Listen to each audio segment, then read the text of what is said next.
Welcome to Just Relationships, the show that offers you concrete ways to make your relationships better.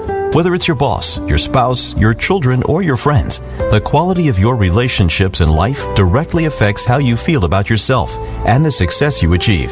Your host, Dr. Duffy Spencer, a psychotherapist, telecoach, author, and seminar leader, will interview top experts to help you learn to manage this essential part of your life. And now, here's your host, Dr. Duffy Spencer. Greetings to you. Well, you may have heard of the term love addiction, sex addiction. Here we are on Just Relationships and wanting to help you have extraordinary relationships. I am very, very happy to introduce to you my guest, Neil Strauss, who is a best-selling author of the book called The Truth, an eye-opening odyssey through love addiction, sex addiction, and extraordinary relationships. And Neil Strauss also wrote The Game, another bestseller.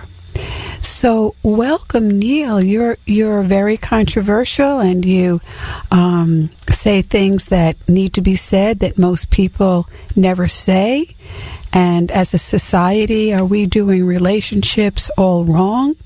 So in The Game, you talked about how to meet a date, and now in The Truth, you talk about how to keep beloved people in your life, and you also talk about monogamy. Is that something that we really want? Does it lead to better relationships?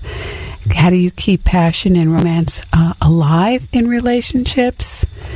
So thank you for your very, very candid book, Neil Strauss. And so what say you? What primarily goes wrong in relationships? Yeah, thanks for having me on, Dr. Duffy. Oh, you're so very welcome. Yeah. Sure.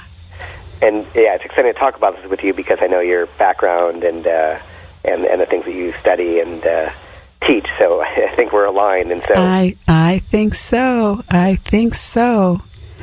And so, I mean, there's so many small things that go wrong, but obviously the big picture, and it's so hard for people to see that the issues in relationships are, again, unless you're being, say, physically or emotionally abused, that they're not about the other person. They're almost always, if not always, about you. Right. And just really quickly, so my journey, obviously, I'm not a doctor. I study these things really by being a patient in them. I was the person who, like so many people, just kept going from relationship to relationship. They all didn't work out, and I thought, if I can just find the right person to work out, or if I just find maybe it's not monogamy, maybe that's too restrictive. If I can find the right type of relationship that'll work out, then not only did the person not work out, but whether it was any relationship I was in didn't work out, and at some point, if you're lucky enough, you realize that the common denominator is you in all these relationships, and then you start to go inside, and that's when that's when the struggle comes, and the gifts at the other side of that struggle. Right, because that clarity, awareness brings responsibility, healthy choices. Yeah, my goodness. Yeah, and it's interesting because I think, just like with addicts, it's the thing with anyone which is all of us who have some element of us that self-sabotages ourselves or that gets in our own way. You almost have to hit a bottom, and I think, to me, I learned that the biggest thing you need for change is humility. That it takes to just realize that your thinking got you into this mess, so it's not going to get you out of it. I love it. I really love that, Neil, and humility is very underrated. In our egoistic society where we're supposed to be so individual and not need anybody and all of that, and being humble is a gift. Yeah, Thank you. You touched on something important. Yeah, of course. You touched on something really important, which is, this is my big takeaway from the book. It's not just that I think about almost every day is, especially when you read what's going on politically or socially in the country, that people aren't taught, emotional intelligence or emotional health at all, and so people don't even know what is healthy or what's a healthy way to raise a child or deal with conflict or and really you have to go really, really search hard for it to find it, and it's not taught to you the way physical health is or intellectual teachings. And I feel like it's a missing pillar of our society. And I would say most people are emotional morons. Exactly. And I was saying to someone the other day, I would much rather be emotionally intelligent than intellectually intelligent. Yes. Yeah. And statistics indicate that that's a higher job success indicator anyway. Oh, interesting. I didn't know that. I'm going to next time I'm going to have that in when I'm trying to convince somebody to take a look at themselves. Oh, that's amazing.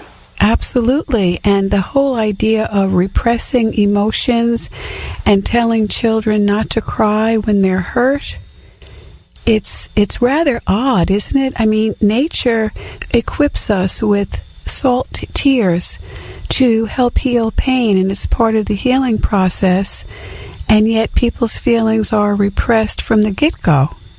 Yeah, and it's amazing because I now, thanks to this entire journey, I have a 3-year-old, and so if someone, if there's a nanny that comes in or a babysitter, I have to sit down and tell him, no, if he's feeling an emotion, don't distract him from the emotion. Try to make him happy. Let him go through the emotion, be there, and let him sit through it and understand it. Just feelings are meant to be felt. Yeah, and I love this discussion because it's so funny because we also live in this culture, Dr. Duffy, where people are always striving for happiness. There are all these books and podcasts like about being happier, and I always think, well, my goal is not happiness but acceptance. I want to, if I'm sad or if I'm hurt or if I'm angry, and if I get to acceptance, I feel like that's the right place to be versus happiness, because then when you're sad, you're like, oh, I'm supposed to be happy, and then you feel shame about your sadness, and you get sadder. And it's crazy. Right? Yeah. So all we can be is where we are. Exactly. And that's what I tell my patients all the time. Just be where you are, because there are all of these shoulds about how we should feel. On New Year's Eve, right? On these prescribed dates. So, yes, but I want to hear from you, Neil. You are saying such important things. You talk about the wounded child, and you quote James Hollis, what we do not know controls us. So how do we learn? How do we learn about ourselves? Yeah, there's a phrase that you can't read the label from inside the bottle. So it's so hard to see yourself from the outside. Right. It's so hard. So there are a couple little.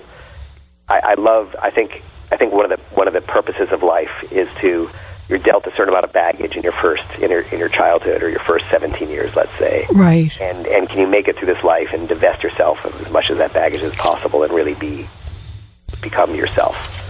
Right. Okay, that's well put.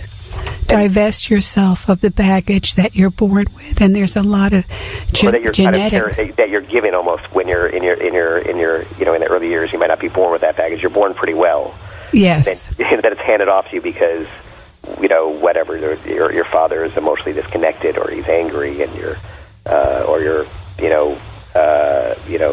have a parent who's depressed, or they're highly critical, or they're any number of thousands of things that can happen to you. Right. We're all raised by imperfect people, so that's where no one's raised perfectly, so we all have some. Right.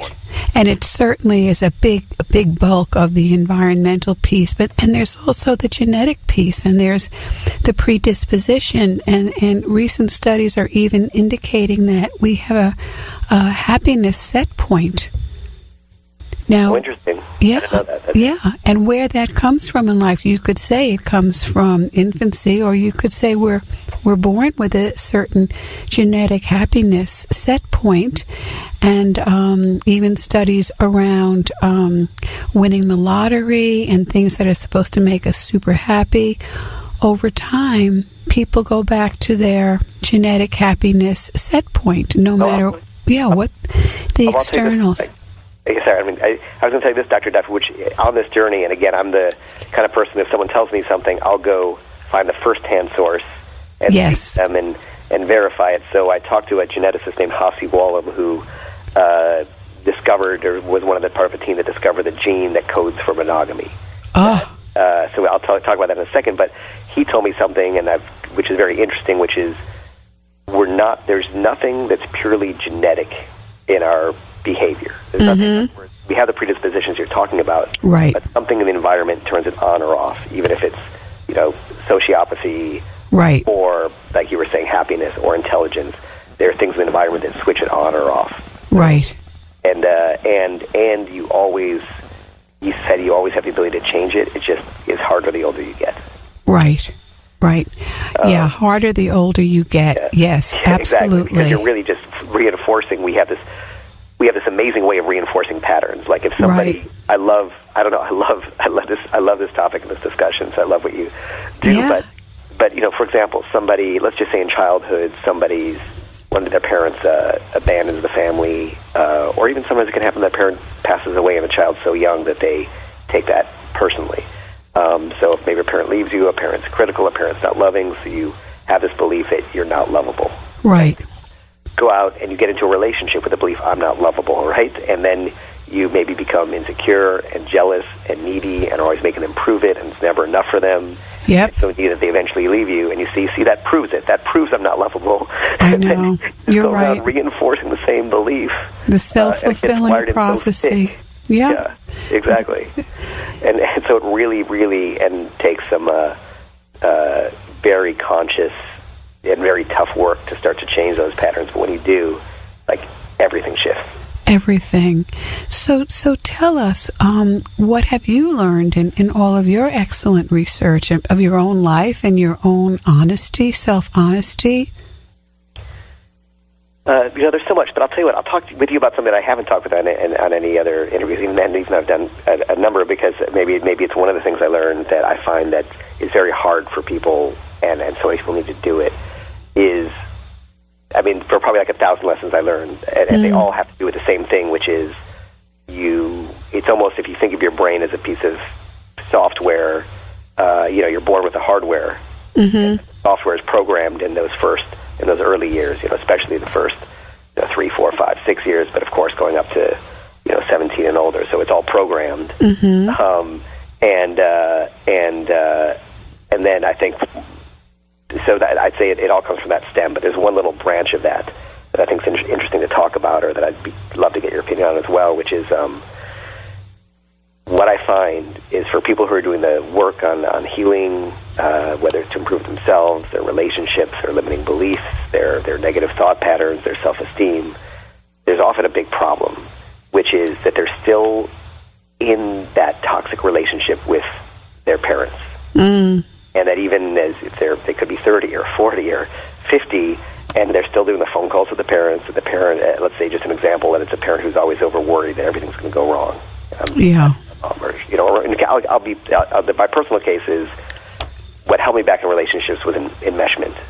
I had a mom who had a bad relationship with my dad, so my mom was always, making me her kind of emotional partner. Mm-hmm. So every Sunday we would have a call, and she'd tell me about what a horrible person my dad is, never to be like my dad, and all the horrible things my dad did, and so you can't really. One of the therapists I work with, a guy named Ryan Swab, has a great saying. He says, "You can't recover from PTSD while you're still on the battlefield." Well, yes, well put, Neil. Yeah. Right. So the very first step for myself and for so many other people is to set that boundary with your parent. Right. Like if you want to get rid of the button that's being pressed, like you can't. They keep re-traumatizing you. You're not really going to get over it. Yeah. So that was a really tough thing for me to do, and for others, to set that boundary where you're not, where you're not having the poison drip in your ears or your. Beautiful. Yeah. And people don't necessarily like that, right? When you set boundaries for them, you don't necessarily. You might lose the relationship. I know. Like I did. My mom wouldn't speak to me for a while afterward, but that was okay. Mm-hmm. You have to take that risk. If they're just using you anyway, then maybe that's not the right relationship. Right. And healthy boundaries, people ideally understand if they are healthy enough. Exactly. And that's exactly it. So, and also the other thing about boundaries, and I'm sure you talk about boundary setting, about having healthy boundaries is amazing. The other thing about boundary setting is that it's up to you. You don't need an agreement for it. Right. You just need to state it and then follow through on it. Right. But if you